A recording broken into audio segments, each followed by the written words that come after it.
వాగర్థావివ సంపృక్తౌ వాగర్థ ప్రతిపత్తయే జగతః పితరౌ వందే పార్వతీ పరమేశ్వరౌ. దూరీకృత సీతార్తి ప్రకటీకృత రమవైభవస్ఫూర్తి దారిత దశముఖ కీర్తి పురతో మమ భాతు హనుమతో మూర్తి. నమో మహద్భ్యో ఋషిభ్యో గురుభ్యో నమః. నానా నినాదైరుజ్జానం రమ్యం మృగగణైర్ద్విజై అనేక గంధ ప్రవహం పుణ్యగంధ మనోహరం. అద్భుతమైన ఉద్యానవనంలో రకరకాల కుసుమాలు వాటి సువాసనలు వ్యాపించి ఉన్నాయి. ఒక రమ్యమైన వాతావరణం ఏర్పడి ఉన్నది. అలాంటి ఉద్యానవనంలోకి వచ్చి అనుకున్నట్టు ఆంజనేయ స్వామి వారు, ఇప్పటి వరకు నేను లంకలో ఎన్నో భవనాలు చూశాను, అవన్నీ డాబుగా సంపదతో ఉన్నాయి, కానీ లక్ష్మీ కళ అనేది అక్కడ నాకు కనబడలేదు అన్నాడు. ఇక్కడ లక్ష్మీ కళ అంటే ఒంటి నిండా నగలు, ఇంటి బీరువా నిండా డబ్బు, డాబు అయినటువంటి ఐశ్వర్యాలు కావండి. లక్ష్మీ కళ అంటే ఒక పవిత్రత, ఒక తేజస్సు, ఒక వర్చస్సు. ఇది దేనివల్ల వస్తుందంటే ధర్మం వల్ల, సదాచారం వల్ల, పవిత్రత వల్ల, భక్తి వల్ల, జ్ఞానం వల్ల ఏర్పడుతుంది ఇలాంటి వర్చస్సు. ఇలాంటి వర్చస్సు కానీ సంపాదించుకోగలిగితే అది మామూలు సౌందర్యాల కంటే ఐశ్వర్యాల కంటే గొప్పది. అది ఆ కళని లక్ష్మీ కళ అనాలి. లక్ష్మీదేవి అది. అందుకు ఒక పవిత్రత కనబడ్డ చోటు, ఒక సౌశీల్యం కనబడ్డ చోటు, ఒక సౌజన్యం కనబడిన చోటు, ఒక దివ్యత్వం కనబడ్డ చోటు లక్ష్మీ కళ. ఇక్కడ చూస్తూ ఉంటే అశోకవనంలో లక్ష్మీ కళ కనబడిందిట. ఆయనకు అనిపించింది లక్ష్మీదేవి కూర్చున్నట్టుంది ఇక్కడ అన్నాడు. నిజంగా కూర్చుని ఉందండి ఆవిడ. కోరి లక్ష్మి నడుమ కూర్చున్న ఎట్లుగా శోభ దాల్చనట అశోకవనము. కోరి లక్ష్మి నడుమ కూర్చున్న ఎట్లుగా, లక్ష్మీదేవి కోరి ఇక్కడ కూర్చుందా అన్నట్లుగా అశోకవనం అంతా శోభగా ఉంది. ఎక్కడా కలిగిన ఆనందం ఇక్కడ కలిగిందండి ఆయనకి.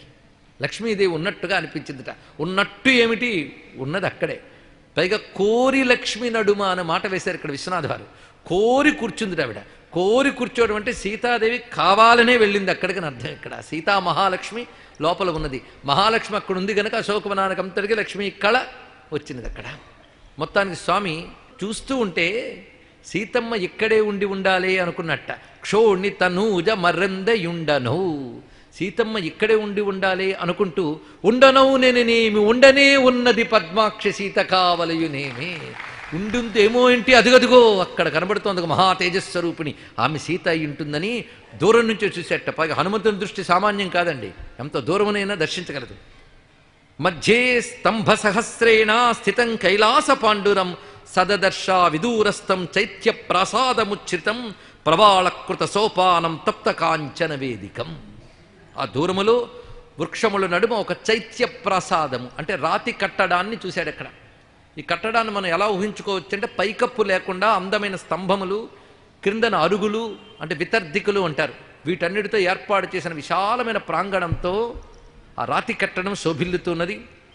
అది తెల్లని కాంతులతో ఉన్నది. ఆ తెలుపు ఎలా ఉన్నది అంటే మధ్య స్తంభ సహస్రేణ కైలాసమివ పాండురం.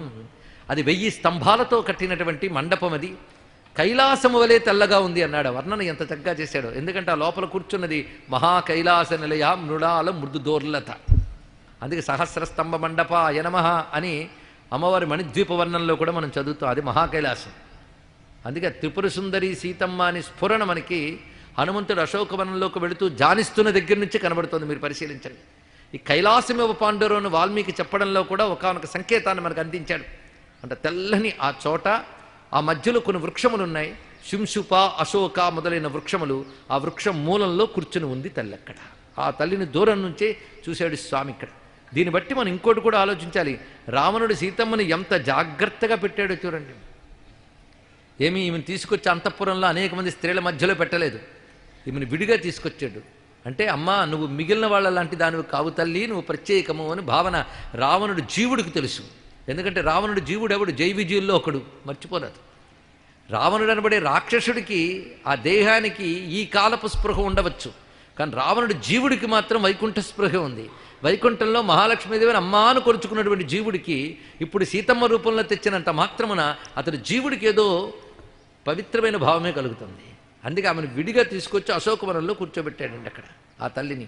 ఆమెకు ప్రత్యేకమైన ఏర్పాటు. ఆమె చుట్టూ అనేక మంది రాక్షస స్త్రీలు ఉన్నారు. వారి నడుమ అమ్మవారు ఎలా ఉన్నారంటే ఉపవాస కృషాం దీనాం నిశ్వసంతీం పునఃపునః దదర్శ శుక్లపక్షాదౌ చంద్రరేఖామివామలాం. ఉపవాసములతో కృషించిపోయి దుఃఖితురాలి అన్ని విధాల సన్నగిల్లి ఉన్నటువంటి ఆ తల్లి రూపం ఎలా ఉన్నది అంటే శుక్లపక్షపు మొదటి రోజుల్లోని చంద్రలేఖలా ఉందన్నాడు. ఇది కూడా వాల్మీకి యొక్క గొప్పతనం. శుక్లపక్షపు మొదటి రోజుల్లో చంద్రలేఖ అంటే చాలా చిన్నగా కనబడుతుంది. అయితే కృష్ణపక్షంలో కూడా చిన్నగా కనబడుతుంది. కానీ అది చెప్పలేదు ఎందుకు? శుక్లపక్షం ఎందుకు చెప్పాడంటే శుక్లపక్షపు చంద్రలేఖ రాను రాను వృద్ధి చెందుతుంది. అలాగే సీతమ్మ కూడా తన దుఃఖాన్ని పోగొట్టుకుని క్రమక్రమంగా పరిపూర్ణమైన ఆనందాన్ని అనుభవిస్తుందని చెప్పడం వాల్మీకి యొక్క ఉద్దేశం. అలా ఉంటాయి వాల్మీకి కవిత్వంలోని విశేషం. అశ్రుపూర్ణముఖీం దీనాం కృషాం అనశనేన చ శోకధ్యానపరాం దీనాం నిత్యం దుఃఖపరాయణాం. నీళ్లు నిండిన కళ్ళతో దుఃఖితురాలి నిరంతర శోకము చేత అన్ని విధాలా వాడిపోయి ఉన్నట్లుగా అమ్మవారు కనబడుతూ ఉన్నారు. రాక్షస స్త్రీగణ మధ్యంలో ఆమె ఎలా ఉన్నది అంటే ఒక లేడి పిల్ల తప్పిపోయి కుక్కల గుంపులో ఉన్నట్టుగా ఉంది అని వర్ణించారు. ఇక్కడ ఎంత అందమైన వర్ణనం. ఆ రాక్షస స్త్రీలందరూ కుక్కల గుంపులాగా ఇవిడొక్క లేడిలా ఉంది ఇక్కడ. అది స్వగణేన మృగీం హీనాం శ్వగణాభివృతామివ. ఇది వాల్మీకి ఇచ్చినటువంటి వర్ణన. నీలనాగాభయా వెణ్యా జగనంగత ఏకయా నీలయా నీరదాపాయే వనరాజ్యా మహీమివ. నల్ల త్రాచు లాంటి జడ వేసుకుని ఉందిటండి ఇక్కడ. ఈ జడని 2-3 మార్లు వర్ణిస్తారు. సీతమ్మ జడ. ఇది తెలుగువారికి మరీ ఎక్కువ ఆనందకరమైన శబ్దం. అందుకే గోదావరి మొదలైన ప్రాంతాల్లో సీతమ్మ జడ పువ్వులని ఉంటాయండి. అంటే ఆ పువ్వులకి సీతమ్మ జడ పువ్వులని పేరు పెట్టుకున్నారు. అలా భారతీయ సంస్కృతిలో ఆసేతు సీతాచలం రాముణ్ణి సీతమ్మని భారత జాతి ఏనాడూ మరవలేదు. వాళ్ళు గుండె చప్పుడు సీతారాములు, వాళ్ళ రక్తనాళ స్పందన సీతారాములు. అందుకే సీతాఫలం, రామాఫలం, సీతమ్మ జడపూలు ఎలా పెట్టుకున్నారో పళ్ళకి పువ్వులకి కూడా సీతారాముల పేర్లు. అది భారత జాతి. భారత జాతి జీవన స్రవంతిలోంచి సీతారాములను ఎవరు వేరు చెయ్యలేరు. ఇది తెలుసుకోవాల్సినది. మన బ్రతుకు సీతారాములు. మొత్తానికి సీతమ్మ జడని 2-3 పర్యాయాలు వర్ణిస్తాడు వాల్మీకి. జడ వేసుకోవడం సంస్కృతి కానీ జడలు లేకుండా తిరగడం సంస్కృతి కాదండి. ఆఖరికి జడల్ని కత్తిరించడం అసలు సంస్కృతి కాదు. కోపగించుకోవద్దు. ఆ సీతమ్మ జడ చాలా విశేషం. ఇంత దుఃఖంలో కూడా సీతమ్మ జడ వేసుకుని ఉందండి. అంతేగాని మన టీవీ సీత, సినిమా సీత అయితే జడ విరగబోసుకుంటారు. మన దేవతల విగ్రహాలు, చిత్రపటాల్లో కూడాను జడలు విరబోసేస్తూ ఉంటాం. దేవతలు ఎప్పుడు జడలు విరగబోసుకోరు. దేవతలకు ఆపోజిట్లు జడ విరగబోసుకుంటారు. దేవతలకు ఆపోజిట్లు అంటే ఎవరు? మీ ఇష్టం. భూత ప్రేత పిశాచ రాక్షసాహ వీళ్ళందరూ కూడా వాళ్ళు జడలు విరగబోసుకున్న జాతి. మొత్తానికి నీలనాగాభయావేణ్య జగనంగత ఏకయా. 3 పాయలుగా వేసుకుంటే కనబడేవి 2 పాయలు, మధ్యలో ఒకటి ఉంటుంది. త్రివేణి సంగమంలాగా. అది ఇక్కడ తెలుసుకోవాల్సింది. ఇంకా చెప్పాలంటే కనబడుతున్న 2 పాయలు ఎడా పింగళ, కనబడిన పాయ సుషుమ్న. ఎడా పింగళ సుషుమ్న కుండలిని శక్తి ఈ తల నుంచి ఆ క్రింది వరకు ఉంటుంది. దానికి ప్రతీకగా జడట. అందుకే భారతీయుల కట్టుబొట్టులో కూడా యోగ శాస్త్రం ఉంది. ఇది తెలుసుకోండి. ఎక్కడ యోగము, శాస్త్రము, జ్ఞానము పెరిగిందో అక్కడ సంస్కృతి ఉంది. ఆ సంస్కృతిని మనం విడిచిపెట్టి సంస్కృతి లేకపోవడం సంస్కృతి అని సంస్కార రహితులమవుతున్నటువంటి పరిస్థితులు ఉన్నాం.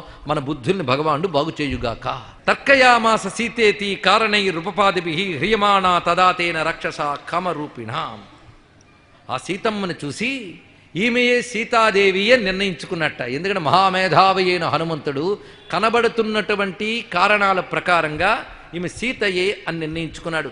అనేక రకాల కారణాలు ఇక్కడ చూపిస్తున్నారు. కుర్వంతీం ప్రభయాదేవీం సర్వా వితిమిరా దిశ. అత్యద్భుతమైన వాక్యాన్ని వాడేటండి ఇక్కడ వాల్మీకి. అది ఇంకా తెల్లవారలేదు గనక, రాత్రి యొక్క చివరి భాగం గనక అమ్మవారి మేని కాంతులతో అశోకవనం అంతా ప్రకాశిస్తుందిట. ఎంత అద్భుతమైన మాట ఇది. అమ్మవారి శరీరం నుంచి వస్తున్న తేజస్సు, వర్చస్సు అంత గొప్పగా ఉన్నది. అందుకే సర్వా వితిమిరా దిశ కుర్వంతీం ప్రభయా. తన యొక్క మేనికాంతితో దిక్కులన్నింటినీ కూడా ప్రకాశింపజేస్తున్నది ఆ తల్లి. ఇక్కడ విశ్వనాథ్ వారు గొప్ప మాట చెప్తారు. ఈ యమ తనువల్లి జగన్నాయక సాయక యశస్సనాథ జ్యోత్స్నా ప్రాయముగా కానిపించడు ఈ యమ రఘురాము భార్యయే యగుటప్పున్. ఈ తల్లి శరీరం నుంచి తెల్లని కాంతులు వెన్నెల్లా వస్తూ ఉన్నాయి అన్నాడు ఇక్కడ. అయితే తెల్లని కాంతులను ఎప్పుడైనా కీర్తితో పోలుస్తారండి. కీర్తిని వర్ణించేటప్పుడు తెల్లని కాంతులతో పోలుస్తారు. వెన్నెలతోనూ పాలతోనూ ఇలా పోలుస్తారు కీర్తిని. మరి అమ్మవారి మేని తెల్లని కాంతులు ఒక కీర్తి యొక్క వెలుగులా ఉన్నాయట. ఏ కీర్తి యొక్క వెలుగయ్యా అంటే రామచంద్రమూర్తి బాణము యొక్క కీర్తి యొక్క వెలుగులా ఉన్నాయి అమ్మ యొక్క మేనికాంతులు అని వర్ణించాడు. ఈ యమ తనువల్లి జగన్నాయక సాయక యశస్సనాద జ్యోత్స్నా ప్రాయముగా కనిపించడు. ఈ చెప్పడంలో రామబాణానుకున్న కీర్తి ఎంత గొప్పది. ఆ కీర్తిలా అమ్మవారి యొక్క తనుకాంతులు ఉన్నాయని చెప్పడంలో మరొక ఉద్దేశం ఏంటంటే, రాముడు ప్రయోగించిన ఒకానొక బాణంలో అమ్మవారు కూర్చున్నట్ట. అంటే రాక్షసుల్ని సంహరించడానికై వచ్చినటువంటి ఒకానొక రామాయుధమే అమ్మవారు అనే భావన కూడా ఇక్కడ తెలుసుకోవాలి. ఈ యమ ముఖాబ్జమున ఏవో ఆధ్యాత్మిక మహస్సులు ఉదిత జ్యోత్స్నాప్రాయముగా కనిపించడు. ఈ యమ జానకియే సంశయేతర ఫణితిన్. ఈ తల్లి ముఖమునందు ఆధ్యాత్మికమైన జ్యోతులు కనబడుతున్నాయి, వెలుగులు, దివ్యకాంతులు కనబడుతున్నాయి. ఆ దివ్యకాంతులు కలిగిన ఈమె సాక్షాత్తు జానకీదేవే, ఇందులో సందేహం లేదు అనుకున్నాడు ఆంజనేయ స్వామి వారు. అటు తర్వాత ఆ తల్లి యొక్క స్వరూపాన్ని చూసి వల్లెవేయని వేద విద్యలా ఉంది అన్నట్టు. ఎంత గొప్ప మాట! అంటే అమ్మవారు ఎంత ప్రకాశంగా ఉన్నా జీర్ణించిపోయి ఉన్నారు, మలినంతో ఉన్నారు గనక వల్లెవేయని వేద విద్యలా ఉందిట. అంటే వేద విద్య కానీ వల్లెవేయకపోతే క్రమక్రమంగా దాని శోభ పోతుంది, దాని పుష్టి పోతుందిట. వల్లెవేయని వేద విద్యలా ఉన్నారని చెప్పడంలో అమ్మ వేదమూర్తి అని చెప్పడం కూడా ఇందులో ఉన్నటువంటి భావం. ఇలా ఈ చక్కటి ఉపమానాలతో ఇక్కడ అమ్మవారిని వర్ణిస్తారు. పైగా ఈమె ధరించినటువంటి చీర, ఈ చీర యొక్క రంగుని నేను చూశాను ఇదివరలో. ఈ చీరల యొక్క ముక్కలోనే ఆభరణాలు కట్టి విసిరివేసింది. ఆ చీర ఈ చీర ఒక్కటే. హనుమంతుడు అబ్జర్వేషన్ చూడండి ఎంత గొప్పగా చెప్పాడు. నాడు కొత్త చీర నేడు ప్రావడ్డది. అప్పుడు నేను చూసింది కొత్త చీర, ఇప్పుడు ఇది పాతపడింది అంతే.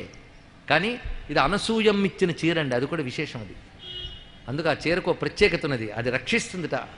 ఆ పతివ్రతామ తల్లి తపశ్శక్తితో ఇచ్చినటువంటి చీరాసారెల్లో ఆ చీర ధరించిందమ్మ.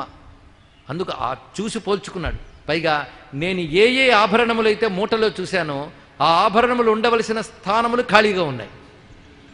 కాబట్టి ఈమె సీతయే, ఆ దుఃఖితురాలే ఉన్నది, రామునికే దుఃఖిస్తున్నది. రామపత్ని కనుకనే రామ విరహంలో దుఃఖపడుతున్నది. అందుకే ఈ తల్లి రామ విరహంతో దుఃఖితురాలే కనబడుతున్నది. నిజానికి ఈమెను చూస్తే అనిపించింది, ఈమెని తిరిగి సంపాదించడం కోసం రాముడు ఏదైనా చేస్తాడు.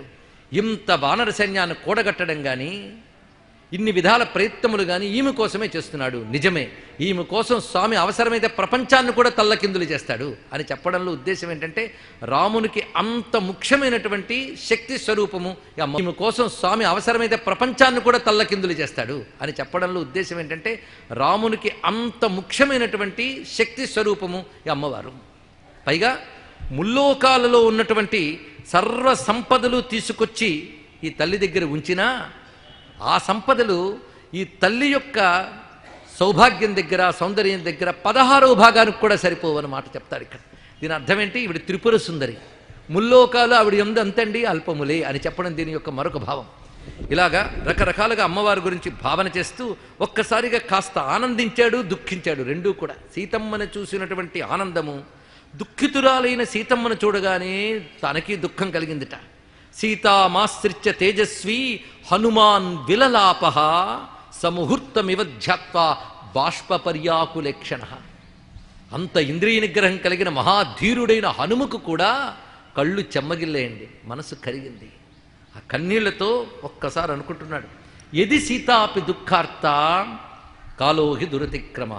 గొప్ప మాట అన్నాడు ఇక్కడ. సీతమ్మకు కూడా దుఃఖం కలిగింది అంటే కాలాన్ని ఎవరూ దాటలేరు అని దీన్ని బట్టి తెలుస్తున్నది అన్నాడు ఇక్కడ. సీతమ్మకు కూడా దుఃఖం కలిగిందంటే ఆ మాటలో ఉన్న విశేషం చూడండి ఇక్కడ. ఎందుకంటే సీతమ్మకి రక్షకుడు ఎవరు?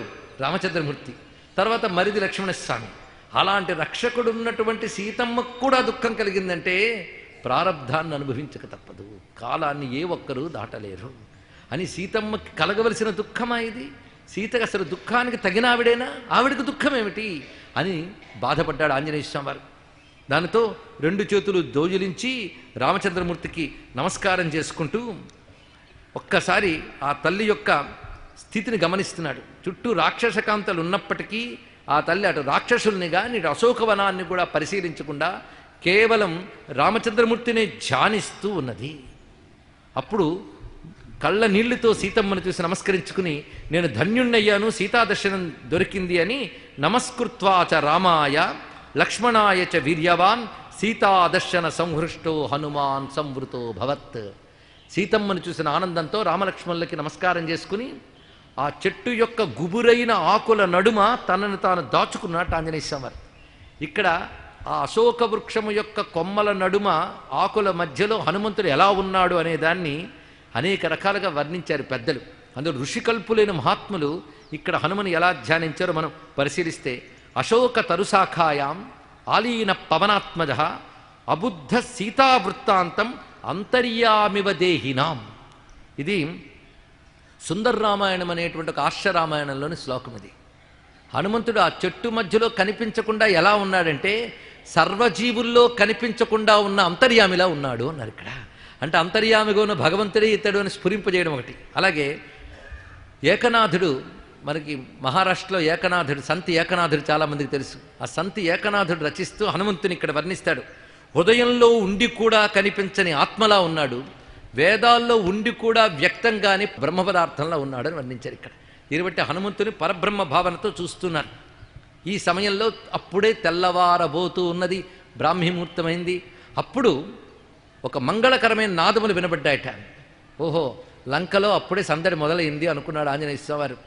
ఆ తర్వాత మంగళవాద్యములతో నిద్రలేచాడు రావణాసురుడు. బ్రాహ్మీముహూర్తంలో నిద్రలేచి శుభ్రంగా స్నానం చేసి చక్కగా తనని తాను అలంకరించుకుని కొంతమంది అంతఃపుర కాంతలతో కలిసి అశోకవనం వైపు వస్తూ ఉన్నట్ట.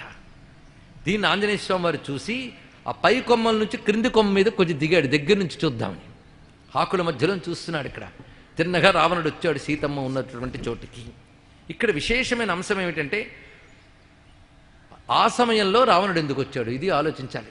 అదేమీ అతను డైలీ రొటీన్ కాదండి, అతను ఎప్పుడు వస్తాడో ఎవరికీ తెలియదు. కానీ ఆ రోజు మాత్రం ప్రాతకాలంలోనే ఎందుకు వచ్చాడు, ఇది తెలుసుకోవాల్సింది.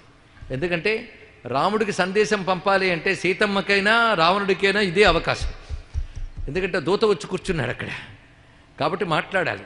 అయితే నిజంగా రావణుడికి విషయం తెలుసా? మనందరికీ సందేహం కలగవచ్చు. రావణుడికంటూ తెలియకపోవచ్చు, కానీ రావణుడు జీవుడున్నాడు, వాడికి తొందరగా వెళ్ళిపోవాలని వాడికి మాత్రం ఉండదా అండి? ఆ జీవుడికి వేదన ఉంటుంది తప్పకుండా, ఎంత వేగం రాముడి దగ్గరికి వెళ్తామని. అందుకే అకంపనుడు వచ్చి ఖరదూషణాది 14,000 మంది రాక్షసుల్ని ఒక్కడే సంహరించాడని చెప్పగానే వచ్చినవాడు నా నారాయణుడేమో అని జీవుడికి అప్పుడే అనిపించింది.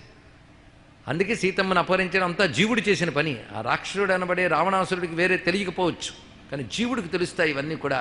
దీన్నే జీవుని వేదన అంటారండి. అందుకు ఆనాడు పొద్దునే రావడానికి కారణం అధ్యాత్మ రామాయణంలో చక్కగా చెప్తాడు. ఆ అర్ధరాత్రి వేళ అంటే హనుమంతుడు తిరుగుతున్నటువంటి అర్ధరాత్రి వేళ, తస్మిన్ దినే చ అర్ధరాత్రే రావణో రాక్షసాధిప స్వప్నే రామేణ సందిష్ట కశ్చిదాగత్య వానర కామరూపధర సూక్ష్మో వృక్షాగ్రస్థోను పశ్యతి.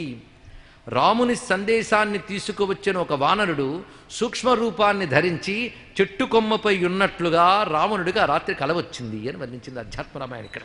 ఇది దృష్ట్వా అద్భుతం స్వప్నం స్వాత్మన్యేవానుచింత్య సహా. తర్వాత కల వచ్చిన వెంటనే లేచి కూర్చున్నట్ట, ఈ కల నిజమవుతుందా అని భావిస్తూ చూద్దాం వచ్చి ఉంటాడేమో అని కరోమి దృష్ట్వా రామాయ నివేదయతు వానరః ఇత్యేవం చింతయన్ సీతా సమీపం గంతుమైచ్ఛత. రాముడు పంపినటువంటి దూతే వచ్చినట్లయితే నా సందేశాన్ని కూడా వాడి ద్వారానే పంపించుకోవాలి అనుకుని ప్రాతకాలంలో నిద్రలేచి రావణుడు వచ్చాడు అని అధ్యాత్మ రామాయణం బయటపెట్టింది ఇక్కడ. అందుకు ప్రతిదాని వెనకాల కొన్ని కారణాలు ఉంటాయి. ఆ విధంగా వచ్చినటువంటి రావణుడు, పైగా తెల్లవారుజాము కనుక ఇంకా చీకట్లు పోలేదు, ఏదో మసకమసగ్గా వెన్నెల కాంతులు ఉన్నాయంతే. అప్పుడు చుట్టూ ఉన్నటువంటి రాక్షస కాంతల్లో కొంతమంది దివిటీలు పట్టుకున్నట్ట. రావణుడు నల్లగా ఉన్నాడు, ఆభరణాలన్నీ ధరించి ఉన్నాడు, చుట్టూ దివిటీలు పట్టుకుని వీళ్ళందరూ ఉన్నారు. ఇక్కడ భోజ మహారాజు ఒక అందమైన భావం చేస్తాడు. అది రజనిచరమ భాగే వారసీమంతినీనాం కరతల కలితాభిర్దీపికా మార్జినీభిః దిశి దిశి పరిమృష్టం యత్తమత్తత్సమస్తం హృదయమవజగాహే కేవలం రావణస్య. భోజమహారాజు ఎంత అందంగా భావన చేశారో చూడండి. ఆయన కూడా రామాయణం రాశాడు. మన దేశంలో తమను తాము తరింపజేసుకోవాలని మహానుభావులు ఎందరో రామాయణం రాశారు. రాయగలిగేవాడు రాసి తరిస్తాడు, వ్రాయలేని వాళ్ళం విని తరిద్దాం. ఏముంది, రామాయణం మనల్ని తరింపజేస్తుంది. రామాయణం రాయలేకపోతే రామకోటైనా రాసుకుని తరిద్దాం. మొత్తం మీద రాస్తే రామ రాయాలి, అంటే రాముడు, వింటే రాముడు, అనుకుంటే రాముడు. అందుకే రామాని మాటే మాట, రామాని పాటే పాట అన్నాడు త్యాగయ్య. భోజమహారాజు ఎంత గొప్పగా చెప్తున్నాడో చూడండి. ఇక్కడ పొద్దున్న వీళ్ళు దివిటీలు పట్టుకుని వచ్చారు కదా. అసలు స్త్రీలు పొద్దున్న చీపులు పట్టుకుని సూర్యుడు రాకముందే గుమ్మాలు కడగాలండి. సూర్యుడు రాకముందే అంటే రాత్రి కాదు, తెల్లవారుజామున కడగాలి. ఆ కడుగుతుందండి మా పని మనిషి. ఇంటి పని ఏదైనా చేయొచ్చు కానీ ఈ పని మాత్రం ఇంటి ఇల్లాలే చేయాలటండి. ఇది తెలుసుకోవాలి ఇక్కడ. అలాగా పొద్దున్నే లేచి చిమ్ముతారు ఇంటి గుమ్మాలని. అలాగా వీళ్ళు ఆ తెల్లవారుజామున దివిటీలు పట్టుకుని కనిపిస్తూ ఉన్నది ఎలా ఉన్నదంటే వెలుగు చీపుర్లు పట్టుకున్నట్టు ఉన్నాయట ఆ దివిటీలు. అయితే చీపుర్లు దేనికి? చెత్త ఉడవడానికి కదా. వెలుగు చీపురు దేనికంటే చీకటిని ఉడ్చేయడానికిట. అంత గొప్పగా వర్ణించారు. చీకటిని ఉడ్చేయడానికి వెలుగు చీపుర్లు పట్టుకున్నట్ట. అయితే చెత్త ఊడ్చే చెత్త అంతా ఒక దగ్గర కుప్ప వేస్తారు కదా, అలాగా చీకటినంతా ఊడ్చి ఒక చోట కుప్ప వేసినట్లుగా రావణుడు చీకట్లా నల్లగా ఉన్నాడు అని వర్ణించారు ఇక్కడ. అంటే వాడు తమో గుణం అంత ఉందని చెప్పడానికి అంత చక్కగా వర్ణించారు ఇక్కడ. భోజ మహారాజు కవిత్వం చూసారు ఎంత గొప్పగా ఉన్నదో. మొత్తానికి ఆ రావణుడు ఆ దగ్గరికి వెళ్ళేటప్పటికల్లా అసలే లజ్జ ఆభరణంగా కలిగినటువంటి సీతాదేవి తనని తాను కుంచుకుని కూర్చున్నావిడ మరింత భయచిక్తురాలి, తనని తాను మరింతగా కుంచింపజేసుకుని ఆ వృక్షమూలానికి అతుక్కున్నట్లుగా వెళుతుందట. ఆ రావణుడు కరకచూపులతో చూస్తూ ఆ దగ్గరికి చేరి కొంతసేపటికి మాట్లాడుతున్నాడు. నువ్వు నన్ను చూసి ఇలా నిన్ను నువ్వు కప్పుకోవడం బాగోలేదు సుమా. అసలు నువ్వున్న పరిస్థితి ఇలా ఉండవచ్చా? నీ ఇలాంటి ఆమె ఇలా ఉండవచ్చా? నువ్వు పట్టపురాణిగా అన్ని ఉపచారాలు పొందవలసిన దానవు. ఇక్కడి మట్టి కట్టుకుపోయి ఈ మలినమైన వస్త్రం ధరించి దుఃఖితురాలవై ఉండడం తగదు సుమా. నువ్వు ఒక్కసారి నా భవనంలోకి వచ్చి శుభ్రంగా స్నానం చేసుకుని విచిత్రానిచ మాల్యాని చందనాన్యగరూనిచ అద్భుతమైన ఆభరణాలు కుసుమాలు వస్త్రములు ధరించి హాయిగా విహరించు, పట్టపురాణలా తిరుగు. మొత్తం నా దగ్గరున్నటువంటి సర్వ అంతఃపుర కాంతలు నీకు ఊడిగం చేస్తారు. ఎలాగు అంటే లక్ష్మీదేవిని దేవకాంతలు ఎలా ఊడిగం చేస్తారో అలాగా. ఈ మాటలు వింటూ ఉంటే మీకు రావణుడు మాటల జై విజయుల్లో ఒకడు మాట్లాడుతున్నాడు అనిపించట్లేదు? ఇప్పుడు ఈ మాటల్లో మరొక అర్థం చేయండి. అమ్మా నువ్వు మహాలక్ష్మివి, నువ్వు ఇలా మట్టి వస్త్రాలతో ఉండకూడదు. హిరణ్యవర్ణాం హరిణీం సువర్ణ రజితస్రజాం అలాంటి ఆభరణలు కట్టుకుని ఉండాలి తల్లి. నీకేం కొదవ, నువ్వు దుఃఖితురాలు ఉండకూడదు. దాసీభూత సమస్త దేవవనితాం ఇలా అనిపిస్తుందా లేదా చూడండి. అందుకే ఇతడి మాటల్లో రెండూ తీసుకోవాలి. రాక్షస వచనములు జీవుడి వచనాలు రెండు గ్రహించుతూ మనం వెళుతూ ఉండాలి. ఇలా వివిధ విధములుగా మాట్లాడతాడు. పిబ విహర రమస్వ భుంక్ష్వభోగాన్ ధన నిచయం ప్రదిశామి మేదినించ మయిలలలని యథా సుఖంత్వం. రా చక్కగా వచ్చి బాగా తిను, తిరుగు, విహరించు, సుఖపడు. ఎందుకు నీకు ఈ పరిస్థితి? పైగా రాముడు అంటున్నావు, నాకు తెలిసి ఆ రాముడు బతుకున్నాడంటావా అన్నాడు రావణుడు. ఎందుకంటే 10 నెలలు అయింది, జాడ కూడా తెలియలేదు. అసలు దేనికి పనికొస్తాడు రాముడు చెప్పు? నాతో రాముడితో పోల్చి చూడు, దేనికైనా రాముడు పనికి వస్తాడా చెప్పు? అసలు ఇహ ఉన్నాడా లేదా అనేదే పెద్ద సందేహం. ఇప్పుడు 10 నెలలు రానివాడు ఇప్పుడు వస్తాడా? అసలు తల్లి మాట తండ్రి మాట అని చెప్పి అడవికి వెళ్ళిపోయి అసలు రాజ్యభోగాలన్నీ విడిచిపెట్టి నీకు కూడా లేకుండా చేసినటువంటి వాడు చేతకాని వాడు అవుతాడే కానీ సమర్థుడు ఎలా అవుతాడు? ఆ కారణం చేత అతని మీద ఆశ వదులుకో అని మాట్లాడగానే సీతమ్మ అప్పుడు మాట్లాడుతుందండి. ఇక్కడ సీతమ్మను మనం పరిశీలించాలి. ఎక్కడా సీతమ్మలో దైన్యం అనేది లేదు. మనం అనుకుంటాం దీనురాలని, దీనురాలే దుఃఖపడుతోంది, కానీ రావణుడి దగ్గర ఎలా మాట్లాడుతోంది ఇది తెలుసుకోవాలి. అంత ధీరత్వం ఇంకెక్కడ మనకు కనబడదు. పరిస్థితిని ఒక్కసారి ఊహించండి. తన వారు ఎవరూ లేరు, పరాయి చోటు, వాడి దగ్గర బంధికానాలు ఉంది. అటువంటప్పుడు వాడితో ఎలా మాట్లాడాలి? బెదిరిపోతూ భయపడుతూ బతిమాలుతూ మాట్లాడాలని మనం అనుకుంటాం, కానీ అలా మాట్లాడలేదమ్మా. ఎలా మాట్లాడుతుందంటే తృణమంతరత కృత్వా ప్రత్యువాత శుచిస్మిత, గడ్డి పరికను అడ్డం పెట్టుకు మాట్లాడుతుందట ఆ తల్లి ఇక్కడ. అంటే అంత సమయంలో కూడా తన సంప్రదాయాన్ని తాను అతిక్రమించలేదు. ఎందుకంటే రాజవనితలకు ఇతర పురుషులతో నేరుగా మాట్లాడరాదు, ప్రక్కన మరుగుండాలి. ఇప్పుడు అక్కడ ఇంకేం మరుగు లేదు కనుక మరుగు అనేది ఉండేటట్లుగా ఆ భావం కోసం ఆమె గడ్డి పరకన పట్టుకుంది. ఇది ఒక భావం చెప్తారు పెద్దలు. అంతేకాదు ఇంకొక భావం ఏంటంటే వినరాని విన్నప్పుడు, కనరానివి కన్నప్పుడు ఆ పాపం పోవడానికి దూర్వాంకురాన్ని ముట్టుకుంటే పాపం పోతుంది అంటే